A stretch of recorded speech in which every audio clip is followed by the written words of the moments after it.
Mesdames et messieurs, vous êtes nombreux sur WAB Info Télévision. Merci justement de cette fidélité renouvelée. On vous accompagne toujours avec l'actualité. Voilà, on est en train d'expliquer l'actualité. Les bombardements par drone en ville de Goma hier, mercredi 11 mars 2026, fait réagir plusieurs personnalité politique tout comme humanitaire au niveau international. On en sait aussi un peu plus sur toute cette réaction du gouvernement congolais dans la soirée d'hier mercredi, tout juste après les points de presse du coordonnateur politique de l'AFCM 23, Corneille Nangaa, qui a fait les points sur cette situation en accusant le gouvernement congolais d'avoir cette intention d'éliminer physiquement les leaderships de l'AFC M23 selon lui. Alors Kinshasa a fait un communiqué qu'on va bien sûr scripter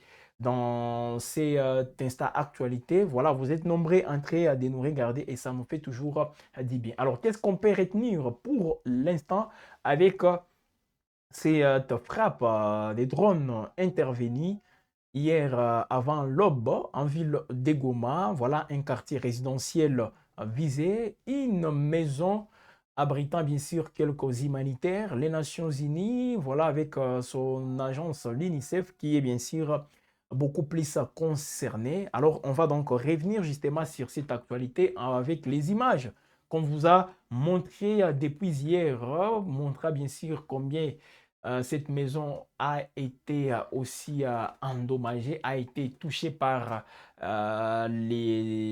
toutes ces frappes des drones, non? Voilà, ce n'est pas un seul drone parce que les informations en notre possession ont été bien sûr d'une première frappe qui a fini sa course dans les lacs parce que cette résidence est tout près du lac, c'est au bord du lac Kivu.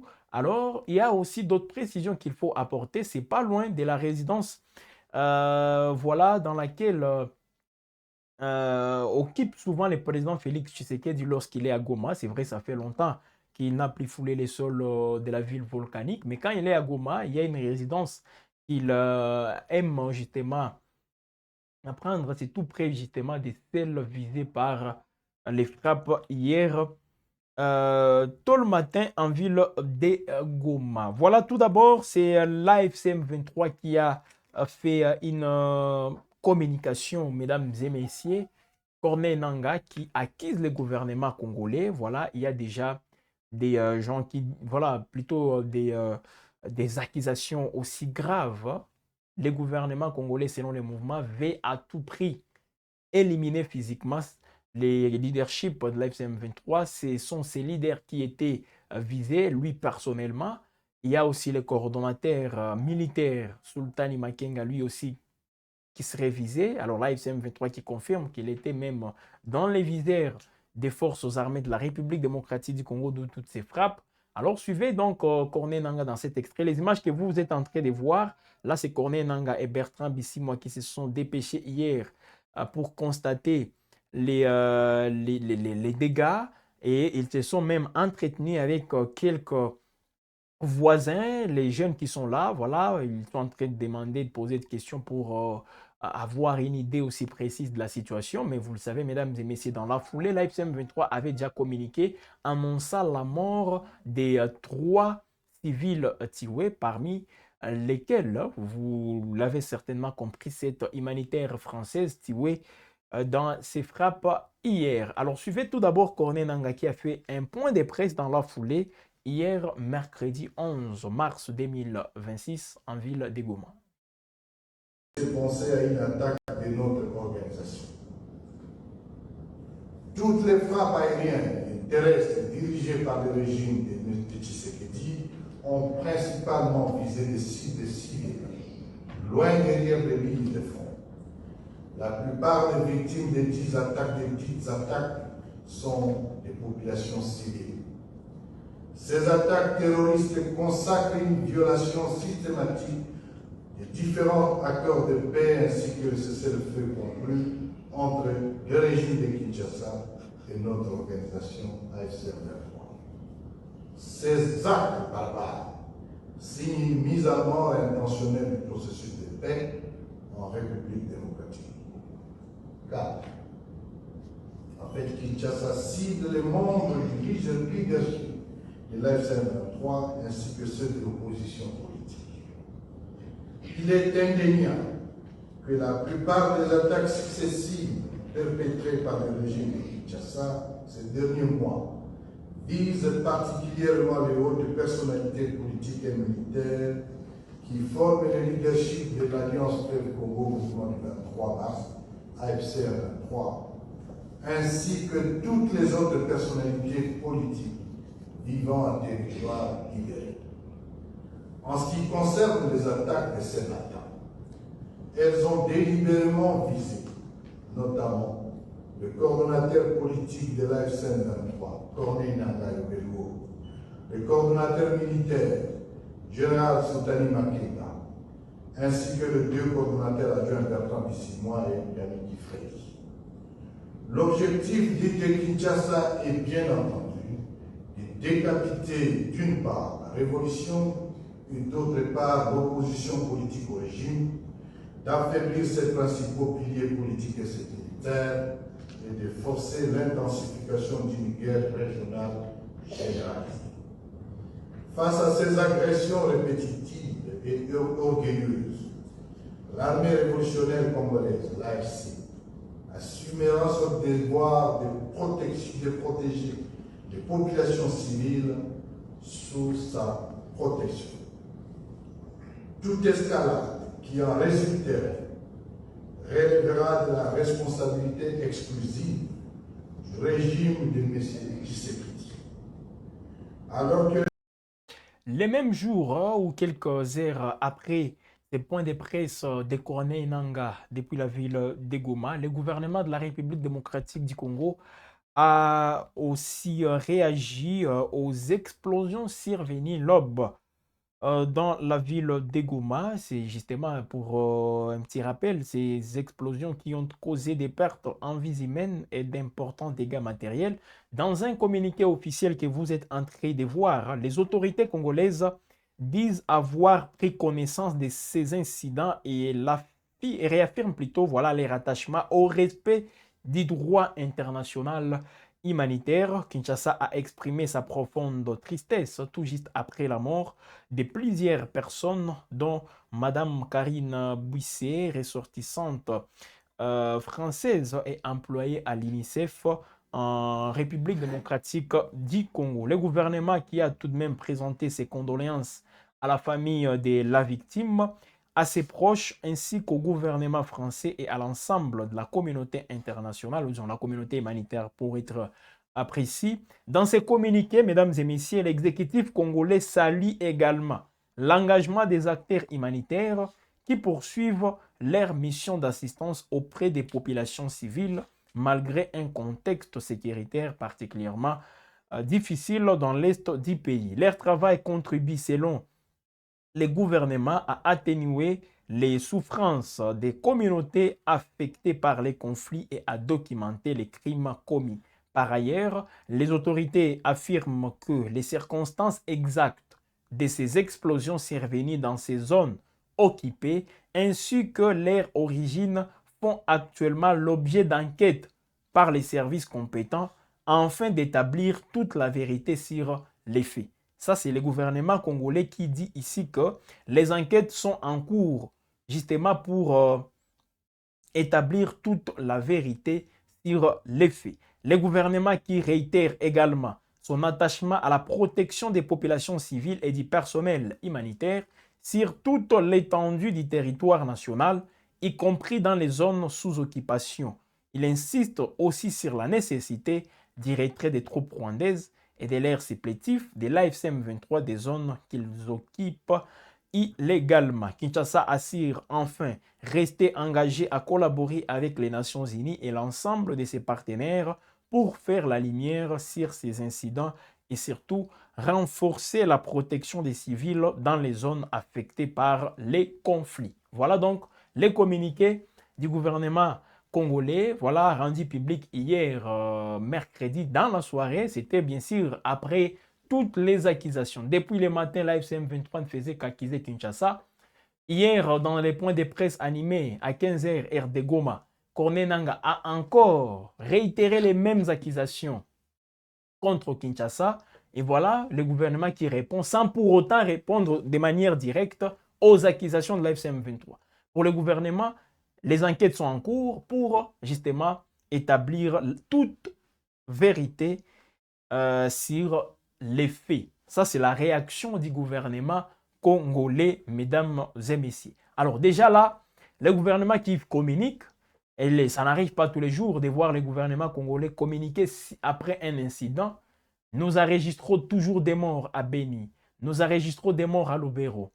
Nous enregistrons des morts à Ituri avec les phénomènes EDF. Les EDF qui tuent des Congolais. Et même, je vous l'ai dit, mesdames et messieurs, hier, les EDF ont encore fait des incursions qui ont emporté des vies humaines.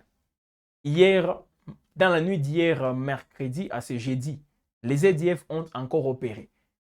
Le gouvernement congolais, vous allez voir encore un silence aussi du gouvernement congolais qui ne va réagir à toutes ces tueries. Souvent, les Congolais meurent, le gouvernement ne dit mot. Mais là, on a vu quand même une Française tuée. Voilà, la résidence des humanitaires être touchée. Tout d'un coup, le gouvernement fait un communiqué. Oui, je comprends la sensibilité ou disons l'ampleur de la situation parce que le gouvernement qui fait d'abord face à des accusations, il devrait bien sûr communiquer. Mais la même énergie, il faut toujours aussi la déployer lorsque ce sont des Congolais aussi qui meurent souvent. Parce que ce sont aussi des vies humaines que nous perdons à Beni, que nous perdons à Ituri, que nous perdons à Lubero. Et j'aimerais voir aussi le gouvernement congolais réagir avec toute cette énergie. Voilà un peu les deux réactions. Corneille Nangaa qui a fait un point de presse. Le gouvernement congolais, de son côté, lui, il a fait un communiqué pour aussi essayer un peu de clarifier la situation tout en précisant que les enquêtes sont en cours pour établir toute la vérité. Alors, de l'autre côté, mesdames et messieurs, c'est maintenant les réactions au niveau international. Plusieurs personnalités se sont donc exprimées hier mercredi parce que c'est une situation qui n'arrive pas souvent. Depuis que l'AFC M23 est à Goma, ça fait déjà 13 mois voilà, qu'ils occupent la ville de Goma.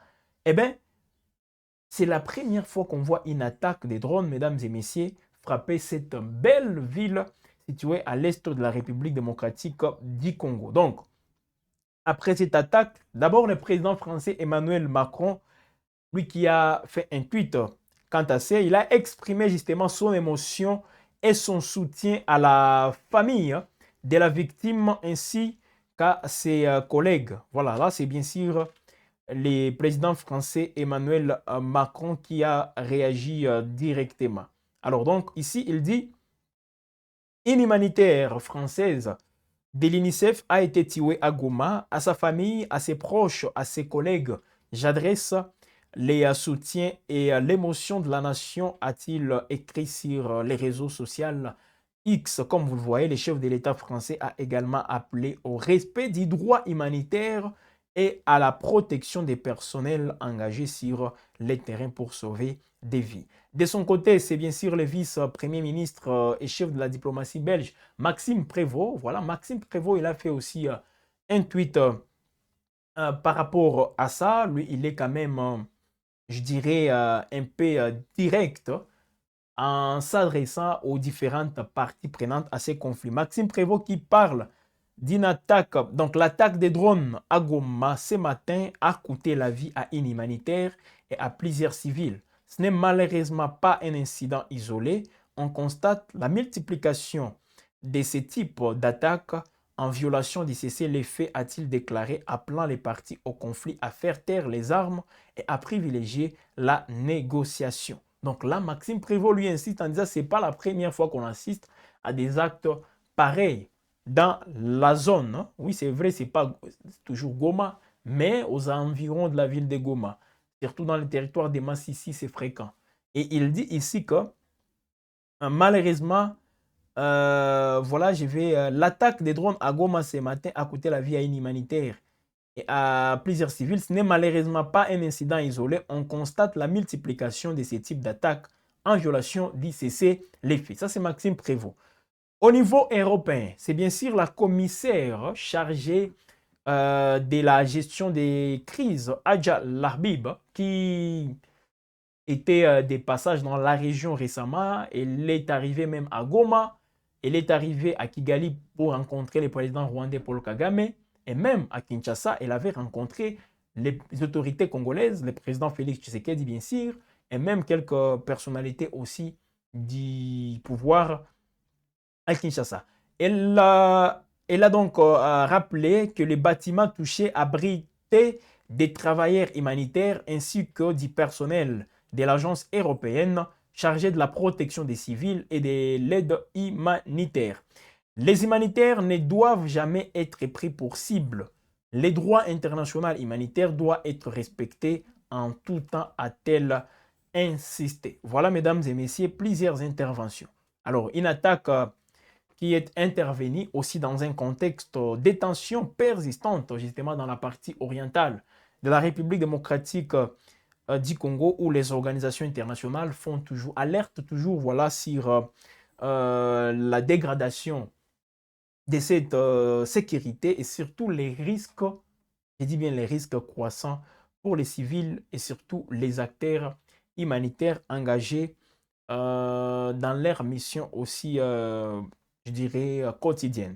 Donc c'est un peu ça, mesdames et messieurs, et il y a aussi des appels au cessez-le-feu et à la protection des populations civiles qui se multiplient alors que cette communauté internationale ne fait que redouter d'une nouvelle escalade des violences dans la région. Alors, dans la foulée, il se passe un truc à Goma. Nos sources sur place qui nous donnent, mesdames et messieurs, plusieurs précisions, beaucoup de précisions plutôt par rapport à ce qui se passe. Mais il y a eu aussi Bruno Le Marquis au niveau de la MONUSCO qui condamne aussi avec la plus grande fermeté l'usage, voilà là c'est la MONUSCO, l'usage d'armes et des drones d'attaque qui mettent en danger les populations civiles et les personnels des Nations Unies. Cette escalade de la violence est profondément préoccupante, a déclaré Bruno Le Marquis. Alors, je vais directement passer pour vous montrer aussi une situation inhabituelle. Là, c'est en ville de Goma. Faustin Mouyo va déjà vous montrer les images.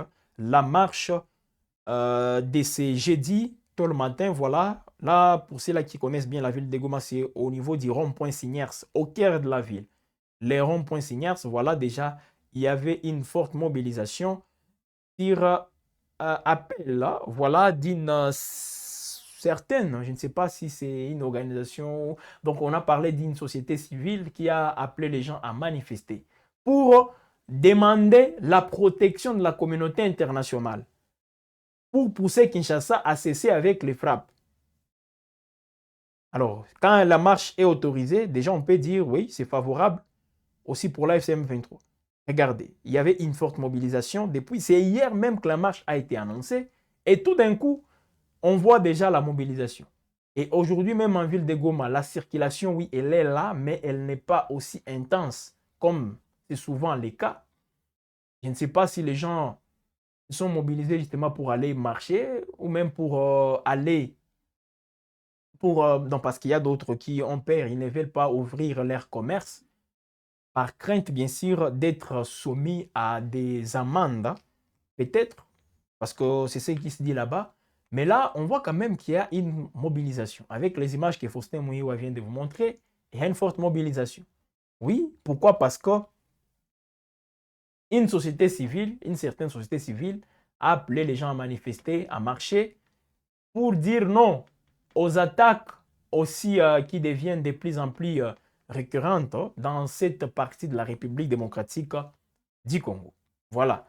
Alors, je ne sais pas s'il y aura un écho favorable avec ce qui se passe. Mais voilà quand même quelques éléments qu'on peut vous montrer, mesdames et messieurs, pour ce matin dans cet instant actualité sur Web Info TV. Voilà pourquoi. Parce que déjà, c'est une actualité, mesdames et messieurs, qui ne fait que aussi intéresser plus d'un Congolais.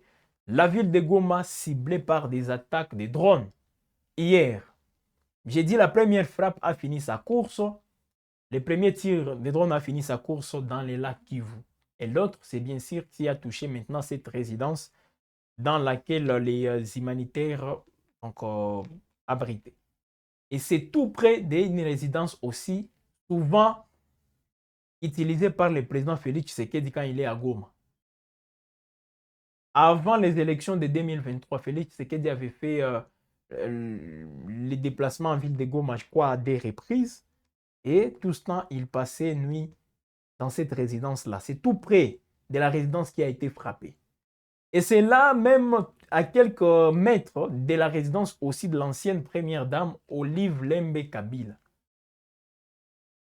C'est tout près justement. Donc, Tshisekedi, Olive Lembe et la résidence là sont tous des voisins.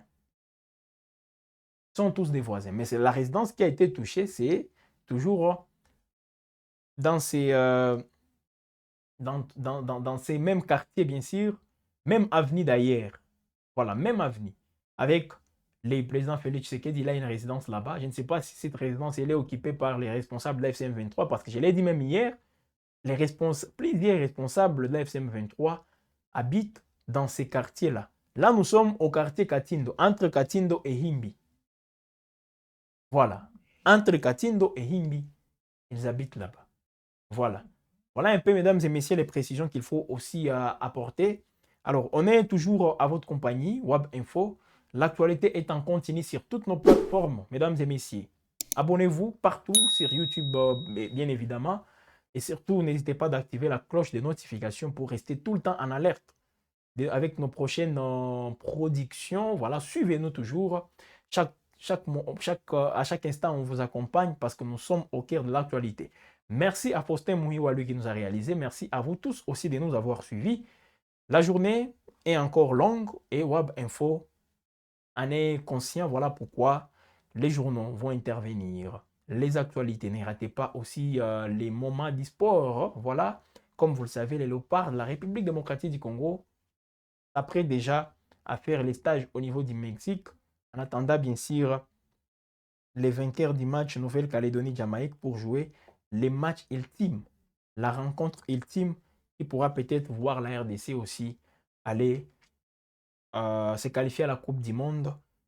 Après, depuis 1974, la RDC ne s'est jamais qualifiée. Voilà, Gaëtan Kombi va venir pour vous en dire un peu plus. Merci à vous tous de nous avoir suivis. Restez donc connectés pour la suite de nos programmes.